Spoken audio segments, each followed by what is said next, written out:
Welcome back to the lecture series of fluid mechanics. This session onwards, we are starting the sixth unit, that is dimension analysis and similitude.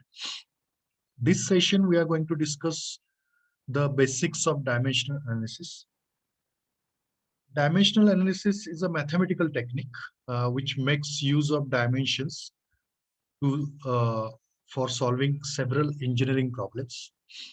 Uh, Here, each physical phenomena, if we see any physical phenomena can be expressed by an equation.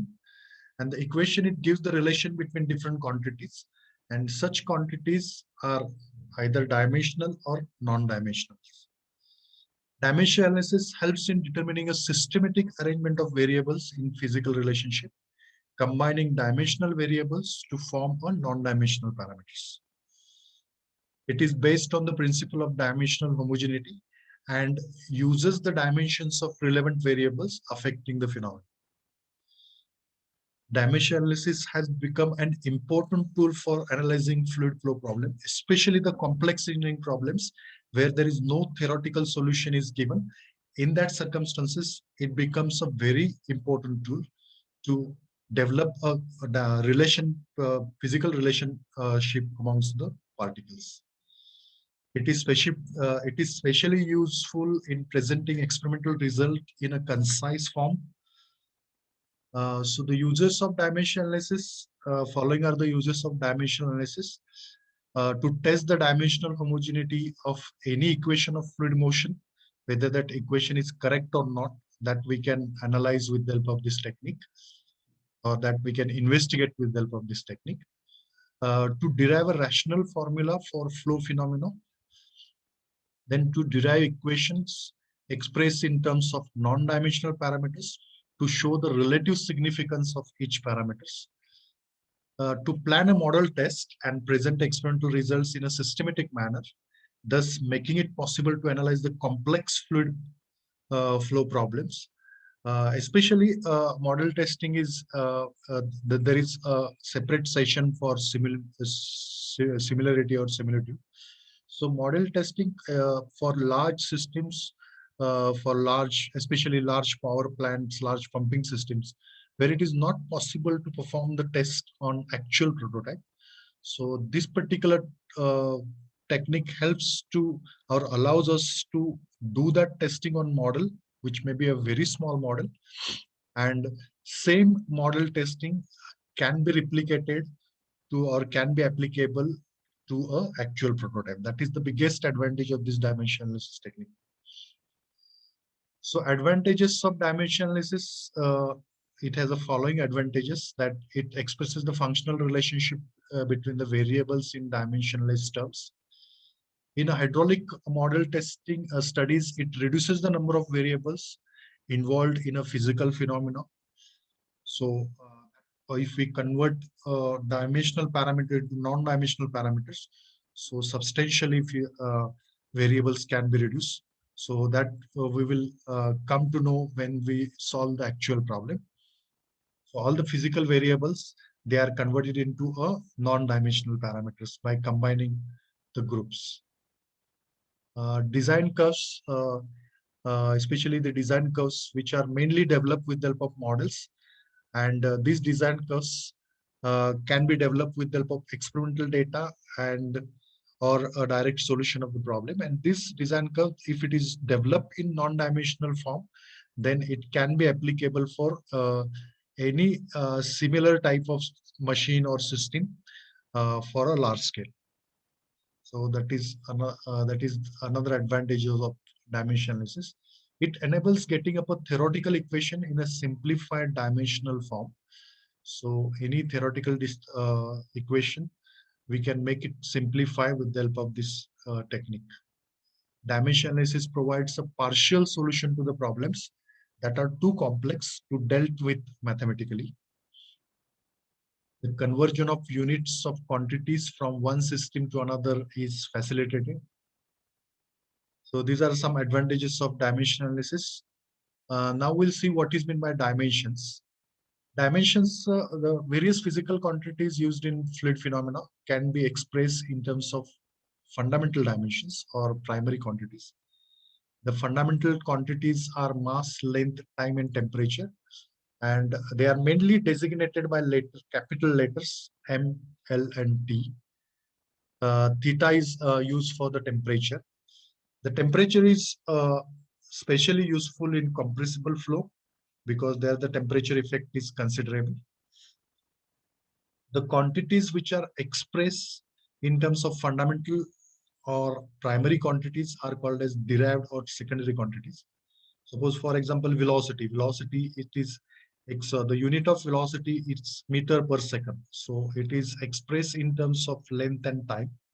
So velocity is called as a derived quantity because this velocity, it is expressed in terms of fundamental dimensions. So the quantities which are expressed in terms of fundamental or primary quantities, they are called as a derived quantity, secondary quantities. And the expression for derived quantities in terms of primary quantities, that is fundamental quantities, is called as dimensions of that physical quantity. Uh, so quantity may either be expressed dimensionally in MLT format or FLT system. FLT system means instead of mass, in some engineers prefer to use force instead of mass as a fundamental quantity because force is easy to measure. So either MLT or FLT system is used to express the dimension. But in undergraduate syllabus, as per this undergraduate syllabus, we are following MLT system. So the table which gives generally the dimensions of various quantities used in SI system. So these quantities are mainly categorized into three, that is besides fundamental quantity, that is geometric, kinematics, and dynamics. So as far as fundamental quantities are concerned, and especially these quantities are used in the subject fluid mechanics and heat transfer. So fundamental quantities, mass, its unit is in kg, dimension is m, length, its unit is meter, dimension is L, time, its unit is second, dimension is T. As far as the geometric quantities are concerned, means the geometric quantities which are depend only on the length. These quantities are called as the geometric quantities. So in the geometric quantities, only L is present. So area, its unit is meter square and dimension is L square, volume and moment of inertia. So these quantities are called as the geometric quantities, or in this particular quantity, only one fundamental dimension is present, that is L. As far as kinematic is concerned, kinematic, it is nothing, it is a dealing with the motion of the particles or motion of the fluid. So in this case, the time is compulsory. So length may or may not be there, but the time fundamental dimension is mandatory for kinematic quantities. So maximum L and L is involved in kinematic quantities. So the all the quantities which are related with the flow parameter, they are comes in this particular category, that is kinematics. So like linear velocity, its unit is meter per second, L t raised to minus 1. Angular velocity, it's radian per second, only t raised to minus 1. Acceleration, meter per second square, L t raised to minus 2. Angular acceleration, radian per second square, t raised to minus 2. Discharge, meter cube per second, L cube t raised to minus 1. Gravity, meter per second square, L t raised to minus 2. And kinematic viscosity, meter square per second, L square t raised to minus 1. So these are the kinematic quantities. Easily, no need to memorize these dimensions. You can construct at that location itself while writing the units. But prerequisites for this particular technique, you must know the dimensions or you must know the units of each and every physical quantities involved in a flow phenomenon, because this is prerequisites for solving problem in dimension analysis. So if you see the kinematic group, uh, only length and time is involved. So length may or may not be there. So for example, in angular velocity and angular acceleration, length is not there, but time is mandatory in this particular. So this the category under this, so where the dimensions involved are only length or time, then that category is called as a kinematic. Then the Third category, that is a dynamic quantities where the force is involved. So in this particular category, M is compulsory. So that T, L and T may or may not be there, but mass, that is force involved, is compulsory in this particular category. So force, in some systems, force may be regarded as a fundamental quantity, but in our MLT system, the force we are considering in a dynamic quantities. So force, it's Newton, but its split up unit is kg meter per second square. So ml t raised to minus 2. So there itself you can construct these dimensions. No need to memorize this. Then kg per meter cube, that is density. So that is ml raised to minus 3. Specific weight, Newton per meter cube. So already ml t raised to minus 2 is there. So as far as possible, you memorize the dimension of force, because most of the cases Newton is there. So instead of splitting this, if you memorize the dimension of this, then this divided by raised to minus 3. So it is ml raised to minus 2 t raised to minus 2. Dynamic viscosity, Newton second per meter square. Its dimensions, again Newton multiplied by length and divided by length square. So L raised to minus 1 and T raised to minus 1. So this is a second one is subtracted here. And this is M L raised to minus 1, T raised to minus 1. Pressure shear stress, Newton per meter square. And this is a dimension, M L raised to minus 1, T raised to minus 2. Modulus of elasticity, or we can say again, its unit is same as that of pressure and shear stress.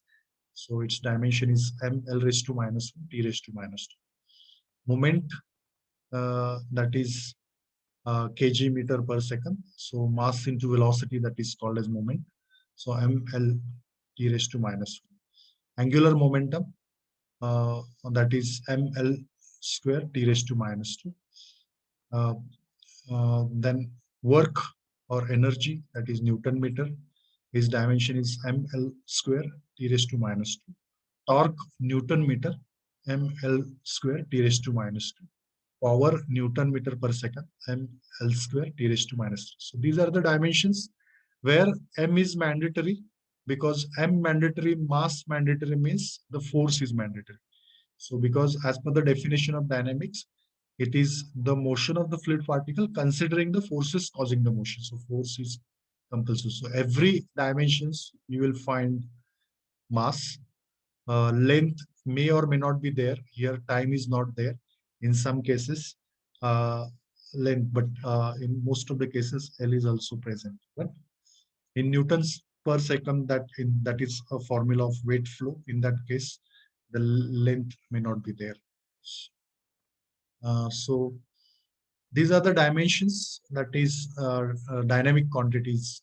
So this way, the total physical quantities is mainly divided into three, besides the fundamental quantities: geometric quantities, kinematic quantity, and dynamic quantities. In geometric quantity, it depends. L is mandatory, that is length is mandatory in that. So geometric quantity, no other physical quantity, no other fundamental quantities are present, that is mass and time. In kinematic quantity, time is compulsory, mass is not involved there, or length may or may not be there. But in dynamic quantities, mass is compulsory, length and time may or may not be there. So that is called as the uh, dynamic quantities. Now the dimensional homogeneity, this is one principle. So a physical equation is the relationship between two or more physical quantities. Any correct equation express a physical relationship between quantities must be dimensionally homogeneous. So according to Fourier's principle of dimensional homogeneity and numerically equivalent, the dimensional homogeneity states that every term in an equation, when reduces to fundamental dimensions, must contain identical powers of each dimensions. A dimensional homogeneous equation is applicable to all systems of units. In a dimensional homogeneous equation, only quantities having the same dimensions can be added, subtracted, or equated. Let us consider the equation. So P is equal to gamma H. This is the equation, hydrostatic law. Now we check whether this equation is dimensionally homogeneous or not. It is homogeneous when the units of LHS side of all terms is equal to units of RHS side of all terms. So first of all, the dimensions of LHS, that is left hand side parameter, there is only pressure. So pressure dimension is m L raised to minus 1 T raised to minus 2. On the other hand, RHS side is gamma H. So that is gamma into L. So if we take the dimensions of gamma and L, it becomes m L raised to minus 1 T raised to minus 2. So from LHS and RHS, we can say that dimensions of LHS that is equal to dimensions of RHS. Thus, equation P is equal to gamma H. It can be called as a WH because in some books the small w is used as a notation for specific weight, but we are using gamma in our most of the lectures. So equation gamma H is dimensionally homogeneous, so it can be used in any systems of units. So this is an essential term. The equation, if it is not dimensionally homogeneous, then that equation can be regarded as an incorrect form of that equation. So the applications of dimensional homogeneity, the principle of homogeneity proves useful in the following cases. It facilitates to determine the dimensions of physical quantity. Generally, any physical quantity dimension can be derived based on this particular technique by equating the dimensions of both sides. It helps to check whether an equation of any physical phenomena is dimensionally homogeneous or not. Then it facilitates conversion of units from one system to another system. So there also it helps a lot. Then it provides a step towards dimension analysis, which is fruitfully employed to plan experiments and to present the results meaningfully. So in this particular technique, dimension analysis, we are applying or we are discussing the Buckingham Pi theorem technique. That is a dimension analysis technique. In that technique, so we are using this principle to arrange it for to systematic arrangement of variables and to calculate the unknowns of the powers. So that's why. Um, so these are the advanced applications of dimensional homogeneity. So that's it. This is a purely a theoretical session, and mostly there is no concept behind. You have to memorize the things or you have to understand the systems. But still, there are some learning takeaways. So at the end of this particular session, you will be able to explain what dimension analysis. So dimension, the name itself has a meaning, dimensional analysis, the analysis of dimensions. So in this particular analysis, we are going to study the dimensions to solve various engineering, especially fluid mechanics problems or heat transfer problems. So that dimension analysis you can explain through this particular session, and its use and application are also discussed in this particular session. So you could be able to explain dimension analysis with its use and applications. You could be able to define dimensions. Dimensions are nothing but the expression of any physical quantity. If it is expressed in MLT form, then it is called as a dimensions. So any generally the units of the physical quantities we generally express, but if we express the physical, so for example velocity, its unit is meter per second, but if we express velocity in terms of length and time, that is L t raised to minus 1, then L t raised to minus 1 is the dimensions of that physical quantity. You could be able to define dimensions, you could be able to construct dimensions, you could be able to recognize its types. So we have discussed three types: geometric quantity, then physical quantity, sorry, geometric quantity, kinematic quantity. So identify these physical quantities based on this. So based on the quantity, we can easily categorize this. If only length is present, then we call it as a geometric quantity. If time and length is present, no mass is involved, then it is called as a kinematics. And if mass is involved, then it is called as a dynamic quantities. So at the end of this session, you could be able to identify these physical quantities. Then you could be able to explain the dimensional homogeneity and its applications. So it is very important principle that tells it states that the dimension, if the dimensions of, in simple word, you can memorize this definition. If the dimensions of LHS of all terms and RHS of all terms, they are equal, then that equation is said to be dimensionally homogeneous. So its application mainly we are going to discuss in next section when we discuss the dimension analysis technique. So that's it from this particular session. Thank you very much.